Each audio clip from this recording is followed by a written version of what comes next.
Welcome to my Bob Thurman podcast. I'm so grateful some good friends enabled me to present them to you. If you enjoy them and find them useful, please think of becoming a member of Tibet House US to help preserve Tibetan culture.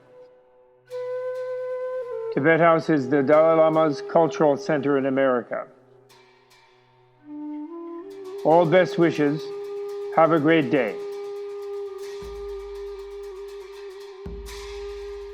This is episode 313, Understanding Karma and Causality in Vajrayana.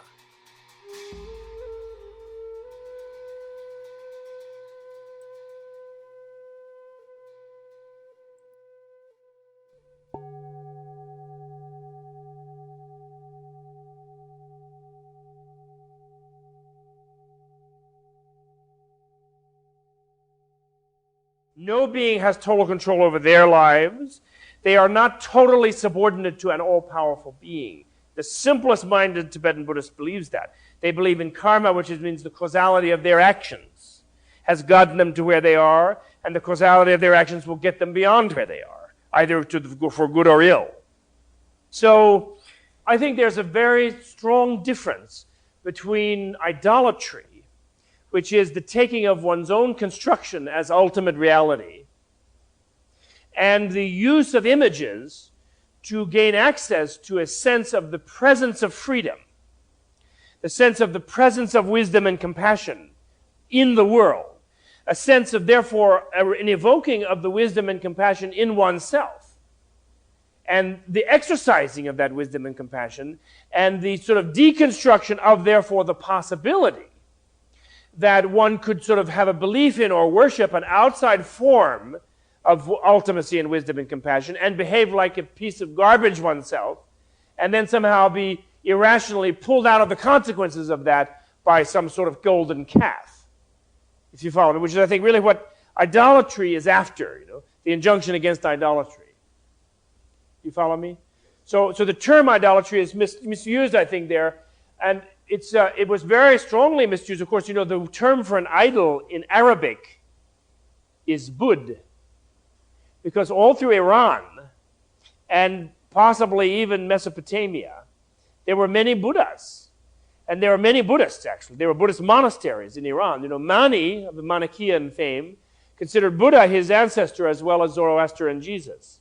Buddhism was actually well known in the Middle East, and the Muslims destroying so many Buddha images, because those were the main idols they were after. Actually, the word for idol became Bud.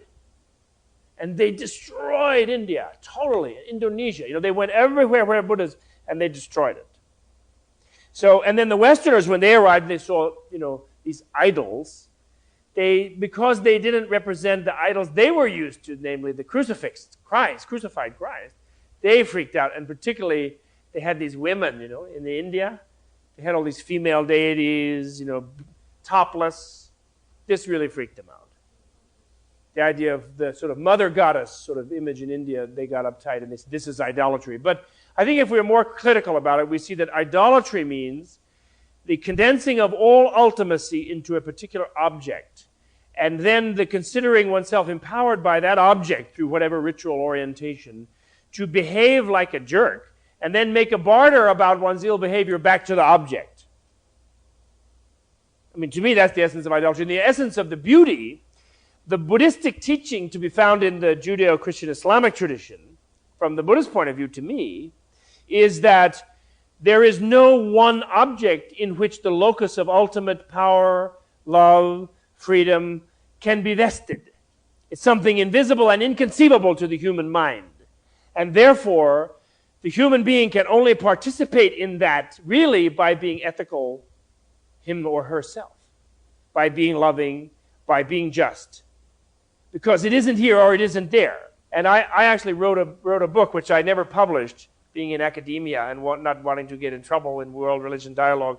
But I wrote a theological book called The Idolatry of Monotheism, in which you could even say that one of the problems of the theistic traditions was not following this anti-idolatry commandment far enough So that then the conceptual idol of, God is a man, and he's the one we know, and he's a he, and he's a father, and he belongs to us, and he only had one kid, and that kid is the one.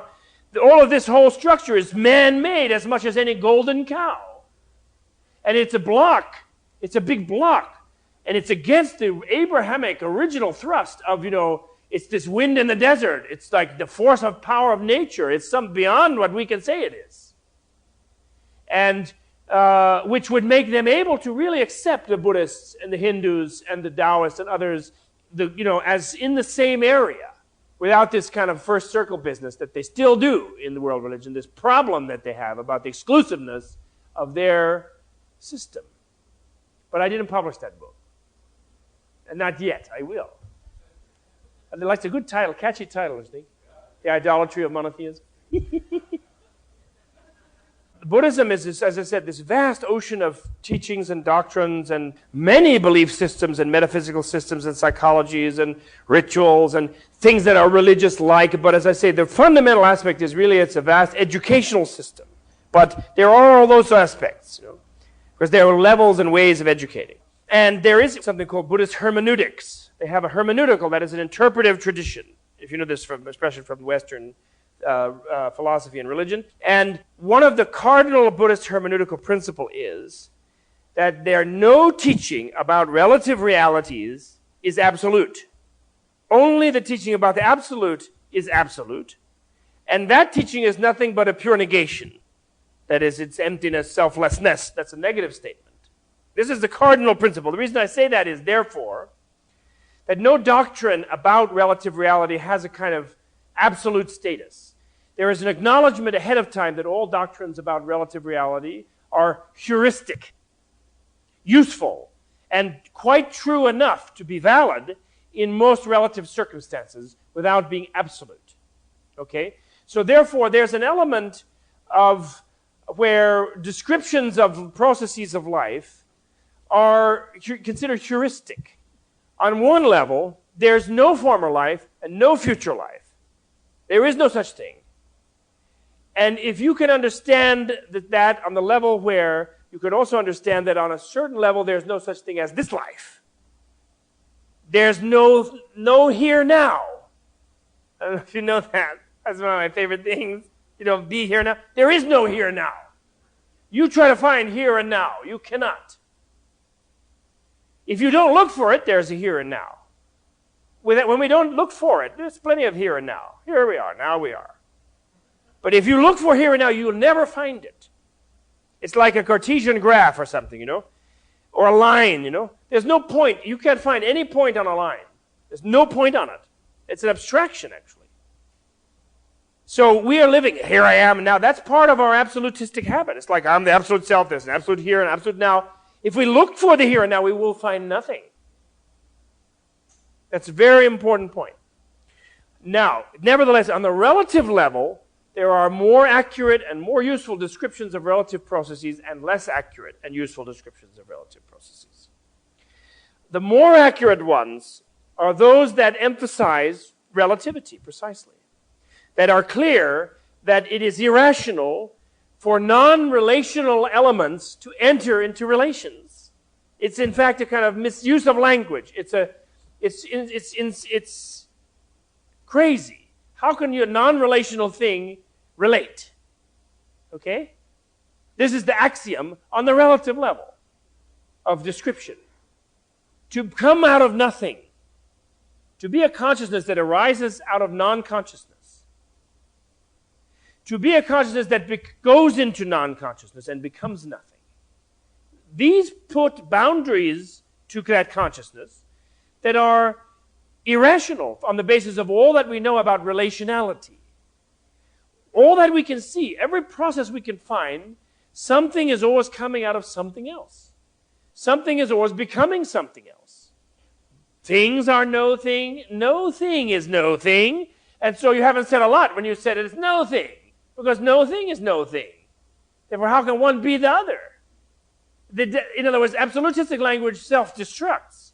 And you reach freedom, actually, which is great. Then you stop worrying about dogmas. But then you come back to describing the relative reality. Now, consciousness in the relative reality, without having big investigated, it's something. Here we are. We have it. You are conscious. It's your problem. I'm conscious. It's my problem. I can reduce it in various ways when I really look into it. But just on the surface, I have it. It's something I have. If I posit there was a time that this something emerged from nothing, I have made a kind of hypothesis that runs contrary to everything I have ever experienced. I have never experienced anything become nothing. I clearly have never experienced nothing. Or it would not be nothing. It would be something, wouldn't it? The illusion of subjectivity is an illusion. It's an epiphenomenon of the brain. That, therefore, human life is nothing but a material arrangement. And therefore, those bastards have killed hundreds of millions of people in gulags. They have shipped them out of Phnom Penh and Canton and Shanghai. And they have behaved atrociously towards human beings because they have reduced them out of existence. They become intellectual numbers to them. Right? Now, you see, the crux of this issue, that's why I started by bracketing the question of ultimacy. What we tend to do is we tend to ultimatize selectively, philosophically. In Buddhism, it's much more clear. If you look for anything, consciousness or non-consciousness, something or nothing, with what they call ultimacy-seeking analytic cognition, which is wisdom in its function, you won't find that thing. And you can say everything is no thing, including no thing. What the Buddha say that is that nothing is empty, and everything is empty. And it's all empty of intrinsic reality, of intrinsic identity, of intrinsic identifiability. There's a lot of sophisticated ways of intrinsic objectivity. So that done on the pre-analytic and in a sense post-analytic level with relative interactive cognition, conventional cognition, we're left with all these somethings. And among those somethings, consciousness is one of them. Not only that, but among them, consciousness is the most powerful of them from the Buddhist experience. By far more powerful than anything else in reality is consciousness from their point of view. We can discuss that, but it's very, although it's tied intricately with language in its sort of realm of real power. But relative power, it's not reifying it into an absolute, but it is a relative entity. If it makes sense to talk about material things, it makes sense to talk about mental things, relatively speaking, because that is how we experience things. So therefore, to solve this issue about the former and future life, as long as you feel you are there now, on the relative level, which you do feel, and if you want to come up with a belief system that says that by the simple operation of exploding your brain, the mental, physical brain, you are going to be annihilated with no continuity, the burden is on you to prove that, because that is much more abstruse on the relative level than that you would have a continuity. As Hamlet said, forget Buddhism, to sleep, perchance to dream. Aye, there's the rub. If you could be guaranteed sleep, unconscious, oblivious sleep, no problem. But you might dream.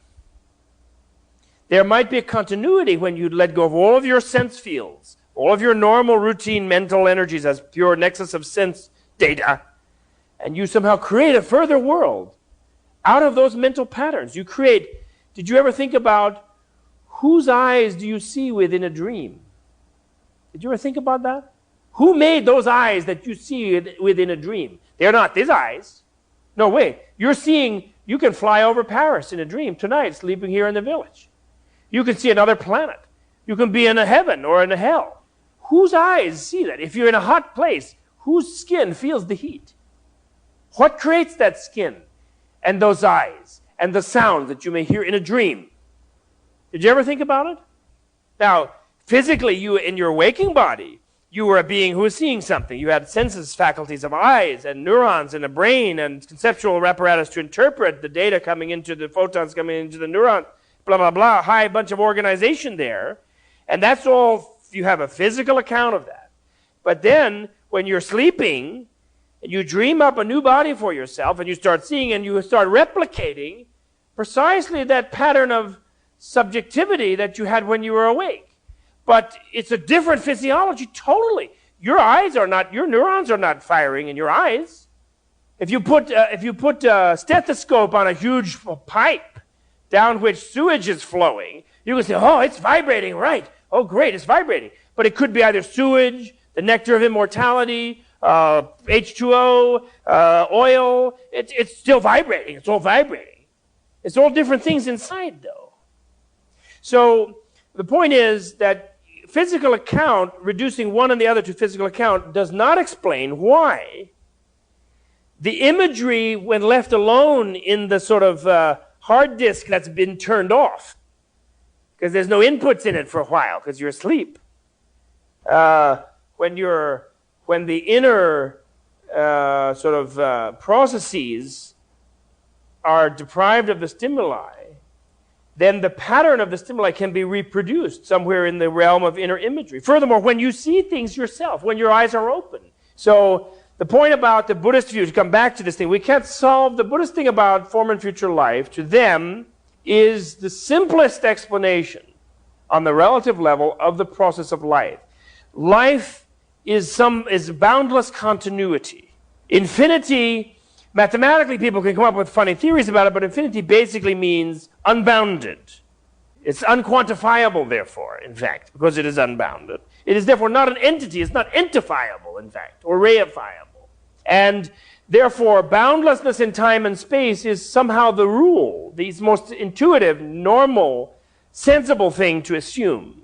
And that if we are alive and here and have a problem, that this is caused by something, and just as our physical genes have come and caused a certain kind of a body, that the mind itself had some kind of cause seems very logical to them.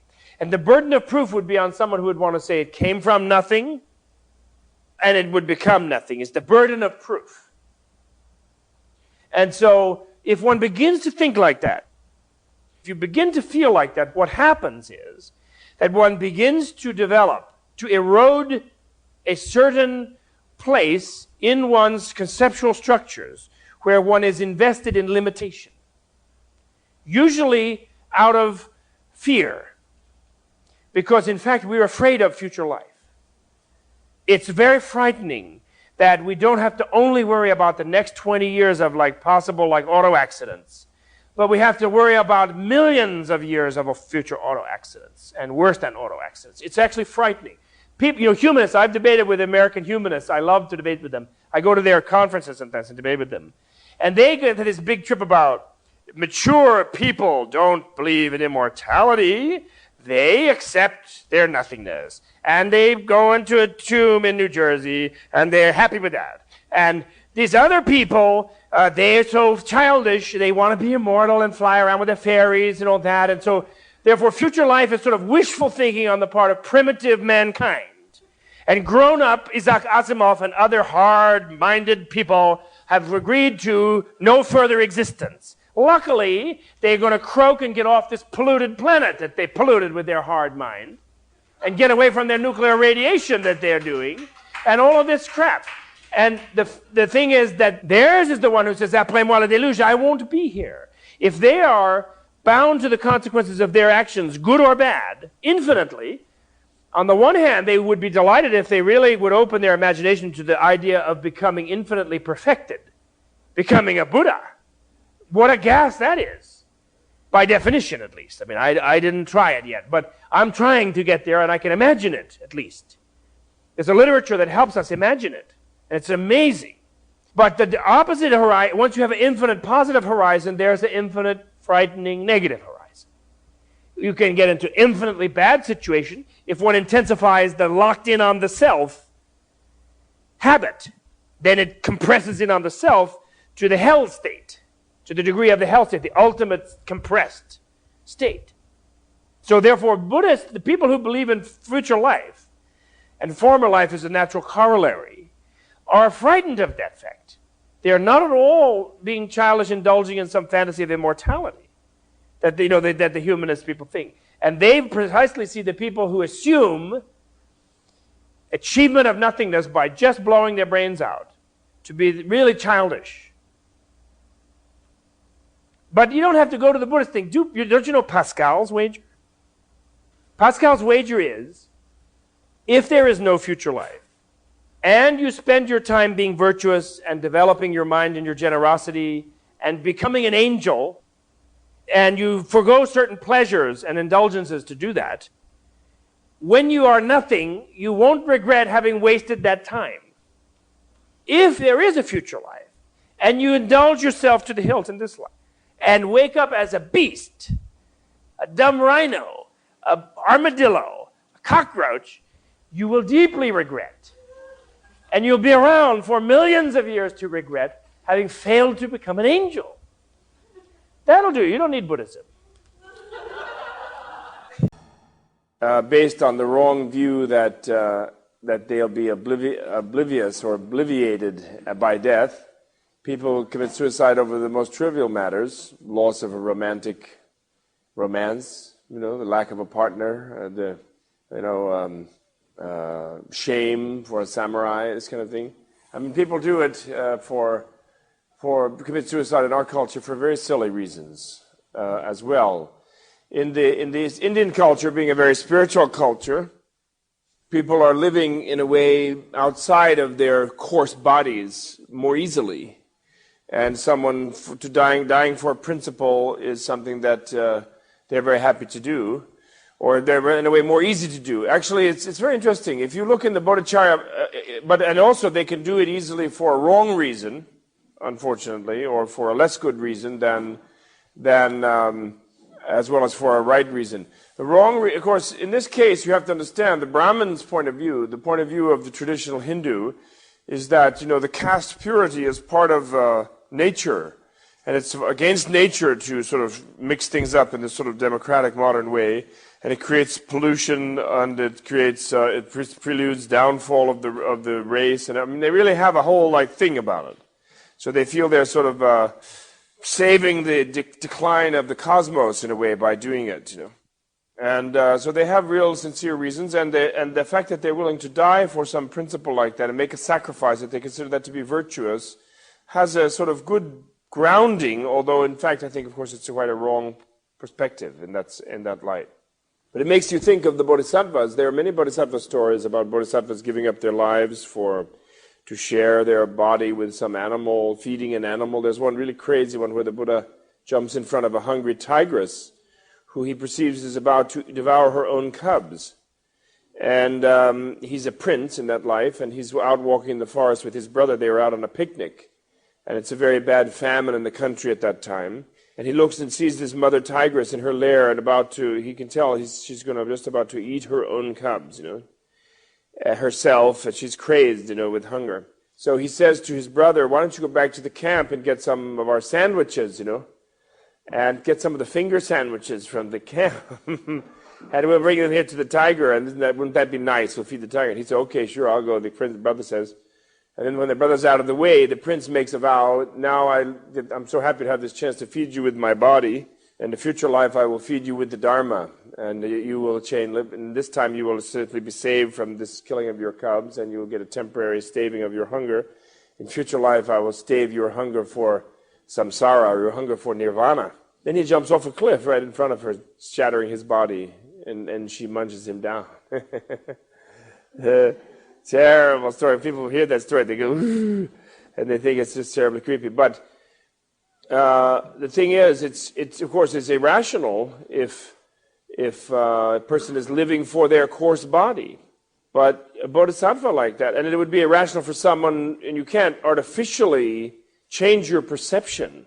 If you have the perception that and identify with yourself as your body, this is me, I'm here, that's it for you. After when you die, that's going to be it, and you have no feeling of yourself as a continuity beyond death, or yourself as a continuity outside of their body.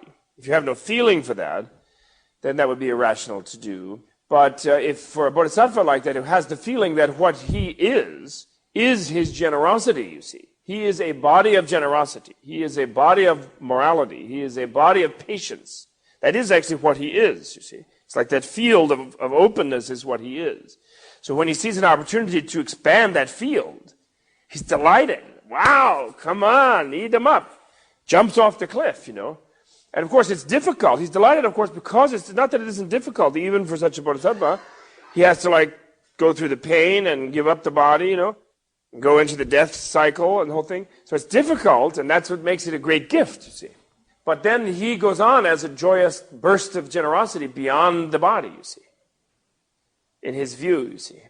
Now, why I said that was, now, I once had a Sanskrit teacher who was incredibly annoyed by this Buddhist literature. He used to say, I hate that Buddhist literature. How can you like that stuff? He said to me. I said, what do you mean? He said, well, they're all so terrible, bunch of goody-goodies, he said. They're always out there feeding themselves to demons, and they're always doing this, and it's such a bunch of damn goody-goodies, so boring, he said. And I could see his point of view. They're so wildly goody-goody, you know, they're like ready to feed themselves to anybody. But then, of course, I pointed out to him at the time, I said, well, that's kind of boring in the abstract, I said, but if you were the beneficiary of one of those goody-goody actions, I'm sure you'd appreciate it. Well, maybe I would, he said. But he was unconvinced.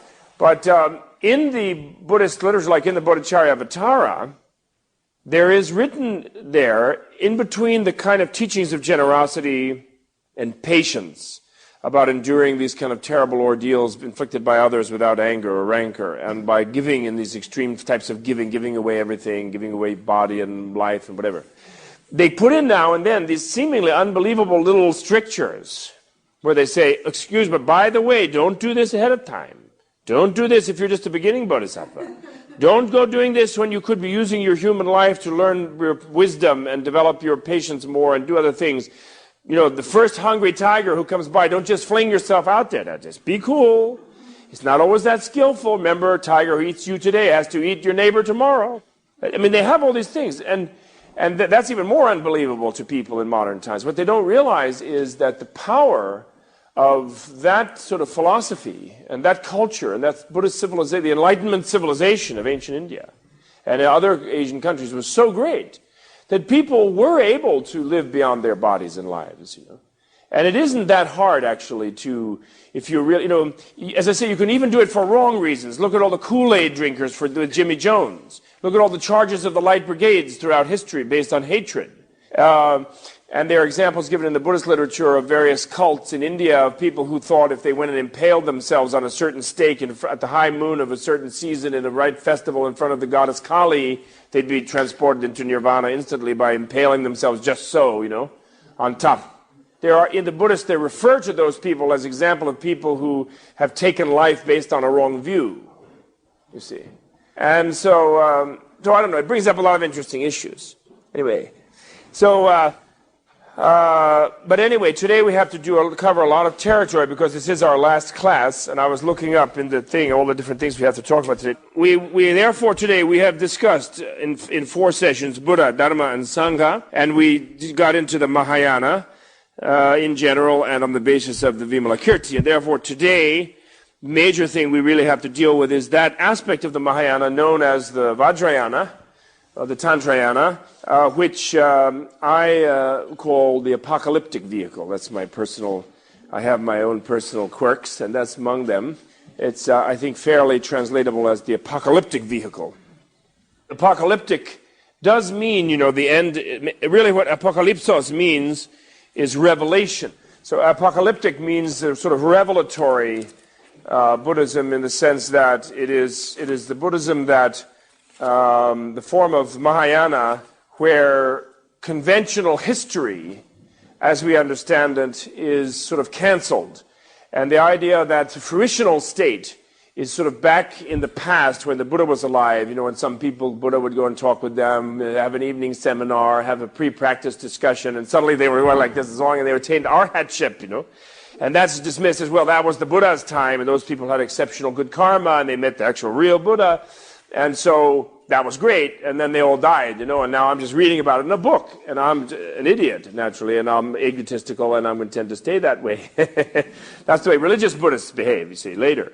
And then again, or maybe in the future, I'll be reborn in Maitreya's time, and then that time, you know, everybody, Maitreya has a much easier Dharma dispensation. He Everyone at that time has a lifespan of 80,000 years, and so he spends about 30,000 years hanging out in his father's company. He's a Brahmin, not a Kshatriya, not a warrior class.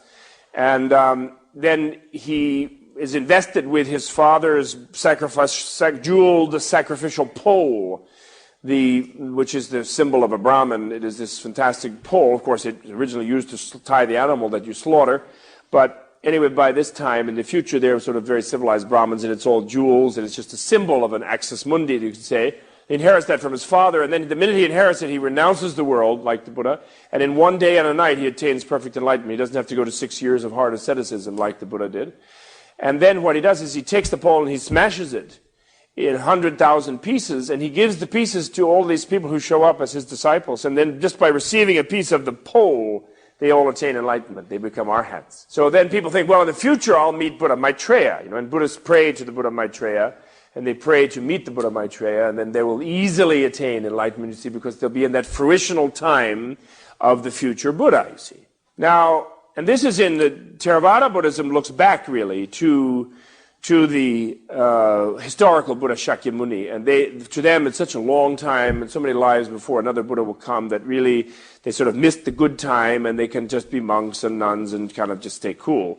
And someday something good might happen. Mahayana, Messianic Buddhism, looks forward to the time when one has made up one's Buddha land, when one has, having taken the vow of being a bodhisattva, which we discussed last time, where one vows to save all living beings and be a bodhisattva and transform the whole universe into a Buddha land, a Buddhaverse, which is what the bodhisattva does. Then one looks forward to that time of fruition, millions of lifetimes in the future, when I and all those beings with whom I entwine my destiny will come into a Buddha land situation, and I'll be Buddha for their sake, and we'll all have this land where all will live for all and everything will be perfect. Or there may be some other Buddha's land that I will visit in between there, and that will be a benefit to me as well.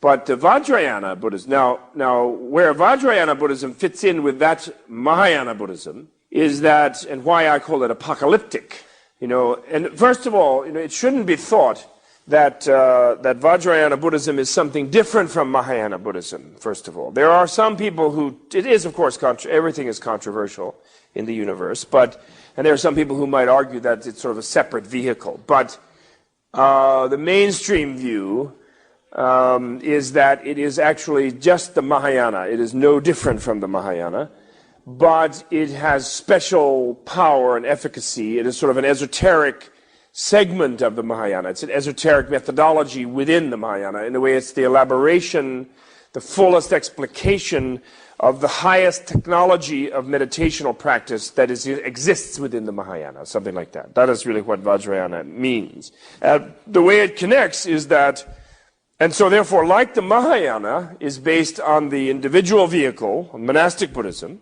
so that therefore it's false to take a bodhisattva vow and say, I want to save all living beings from suffering and establish all beings in nirvana, if you yourself have first not wished to achieve nirvana.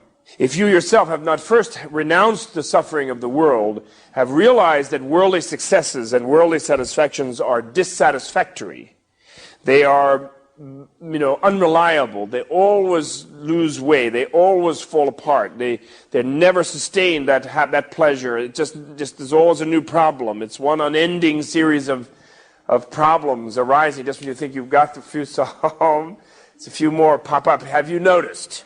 And so all worldly successes and satisfactions are, in that sense, dissatisfactory, and one wants really a genuine and reliable satisfaction and bliss and happiness, and that is nirvana. So until one has realized that there's some sort of an extraordinary achievement like that must be achieved in order to really achieve personal freedom, and until one has, in a way, as one Lama friend of mine used to say, I think Gellegrim would say very nicely, until you really feel sorry for yourself, you really realize what you're putting yourself through in the samsara, being an ego-driven person up against the world, seeing it all as relating only to you and seeing only your aims in it and how it's not satisfying you and always battling against that, and therefore always being in that impossible situation of the samsaric denizen, until you really feel sorry for yourself in that situation and renounce that situation.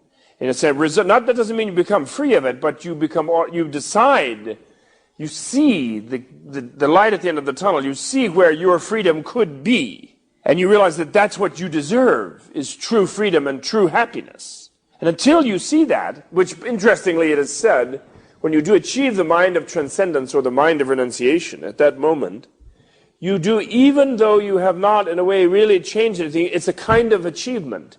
And you feel a kind of relief. You sort of, it's like you're still on the rat race, you're still on the treadmill, but you sort of actually now see that there's a way of stepping sideways off the treadmill. You're still on it. But so far you've always thought that you just had to keep going on it and you'd find something, you'd get up top on it, And just from looking to the side and seeing that there's a place to step off, that there is nirvana, there's such a thing as freedom that you can really get to. And it really will be happiness that you want. Just seeing that is a tremendous relief in itself, even though you haven't yet achieved it. It's just a great relief. And then they say, once you have achieved that relief, you look around you and you see other people and you see them and they have this glazed look on their face. There was a normal look before, because it was your look reflected back. But when you have a tiniest gap of freedom from that sort of look, preoccupied look of charging ahead to worriedly get to the next thing, in traffic, in heavy traffic, then other people suddenly, they look glazed to you and you see that they're like running after an illusory satisfaction. And that what they really want is they want this look off. They want to see this gap, this break in the incessant treadmill. And they want also freedom. And that time, only then, they say, can you have a genuine wish to liberate others. And only then is your wish for their happiness a genuine compassion.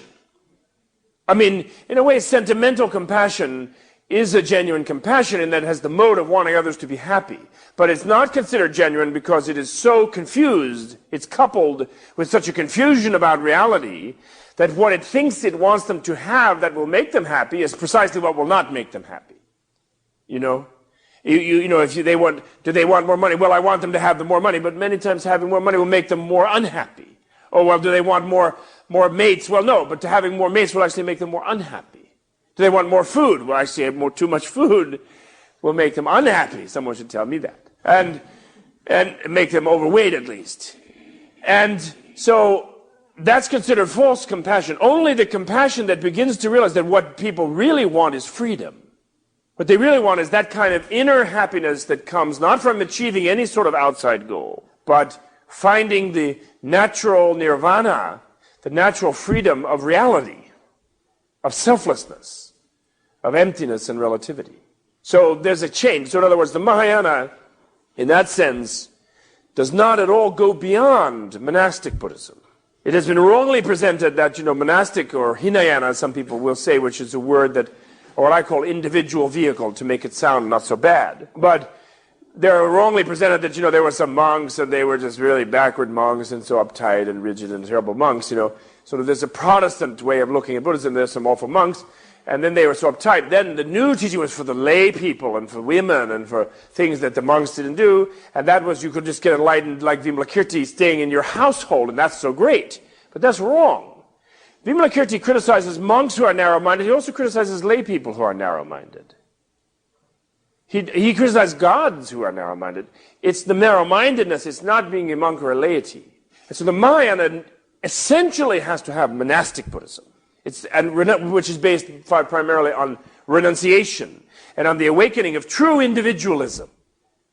Again, Buddhism was translated over centuries as sort of being anti-individualistic, and the teachings and cultures of the East were sort of all anti-individualistic, and individualism is sort of a Western disease. And so the thing is to all be one with the universe, which you can do if you turn east, and you're going to be one with the universe and melt your boundaries and sort of melt into a puddle of cosmic soup.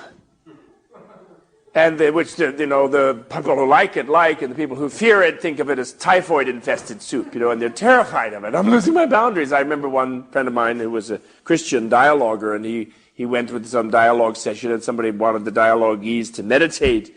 And the poor guy obviously must have had infinity, because he sat and he meditated for a minute, and he began to feel his sense of self-presence a little bit erode, and he jumped up and ran out. I said, "Why did you go, Peter? What happened?" He said, "My boundaries were eroding." He said, So they can erode really easily, you know.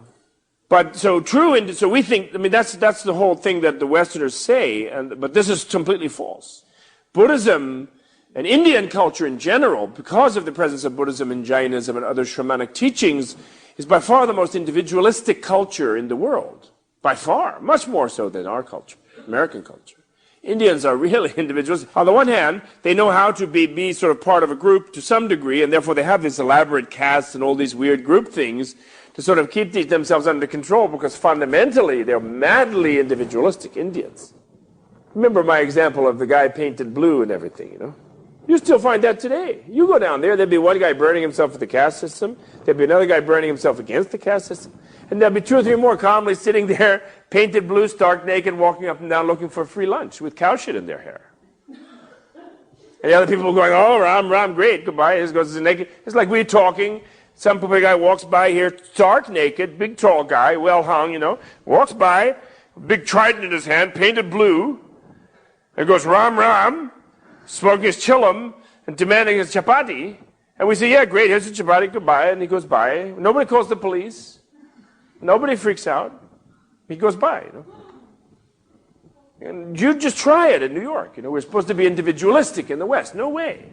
So it is the monastic system, in fact, the monastic is the institution that anchors in a society sociologically true individualism. A society that does not have genuine generosities to support monasticism in the sense of support an institution where any individual who is so inclined can go and be supported by everybody else for life just because they say they're trying to liberate themselves, him or herself. That is an individualistic society. And a society that won't do that because, it's not useful to the group, it's not productive, you're just a parasite, you're eating my food. That's a society that is a collectivistic society. It can call itself liberal capitalist, it can call itself whatever it is, it's collectivist.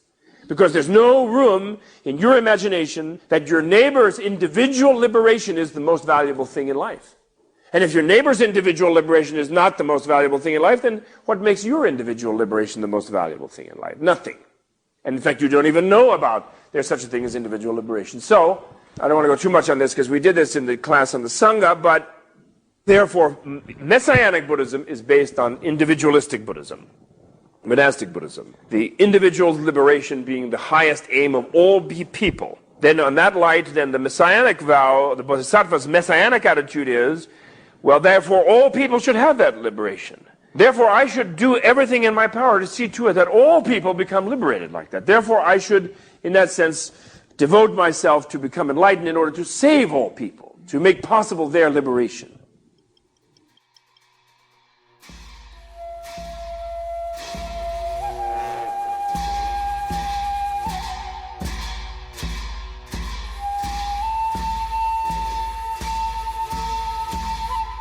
The Bob Thurman podcast is produced through a Creative Commons No Derivatives license. Please be sure to like, share, and repost on your favorite social media platforms. And is brought to you in part through the generous support of the Tibet House US Menla membership community and listeners like you. To learn more about the benefits of Tibet House membership, please visit our websites at thus.org, menla.org, and bobthurman.com. Tashi Delek, and thanks for tuning in.